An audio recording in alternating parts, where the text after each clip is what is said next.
Digital परिवर्तनानं भारताची banking प्रणाली बदलली आहे असं पंतप्रधानांचे प्रधान सचिव डॉक्टर पी.के. मिश्रा यांनी म्हटलं आहे. नॅशनल इन्स्टिट्यूट ऑफ बँक मॅनेजमेंटच्या बँकिंग आणि वित्तीय सेवा अभ्यासक्रमाच्या पोस्ट ग्रॅज्युएट डिप्लोमा इन मॅनेजमेंटच्या 20व्या दीक्षांत समारंभात ते आज पुण्यात बोलत होते. व्यावसायिक जगात प्रवेश करताना देशाच्या आर्थिक विकासात योगदान देण्याचं आवाहन त्यांनी यावेळी केलं.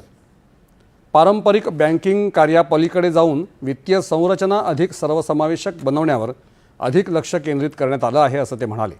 आर्थिक विकासासाठी पतपुरवठ्याची उपलब्धता अत्यंत महत्त्वाची आहे आणि समाजातल्या सर्व घटकांपर्यंत तसंच अर्थव्यवस्थेच्या प्रत्येक क्षेत्रापर्यंत पतपुरवठा पोहोचेल हे सुनिश्चित करणं हे एक आव्हान आहे असं सांगत ग्रामीण समुदायांसाठी परवडणाऱ्या पतपुरवठ्याच्या प्रश्नाकडे लक्ष देण्याची गरज त्यांनी व्यक्त केली. पूर्वी कर्ज देण्यातील उच्च जोखमीमुळे व्याजदर वाढले होते आणि बँकिंग तसंच कर्ज पुरवठ्याची परिस्थिती निराशाजनक होती. मात्र तंत्रज्ञान आणि धोरणात्मक निर्णयांनी परिस्थितीत लक्षणीय सुधारणा केली आहे असं मिश्रा यांनी सांगितलं.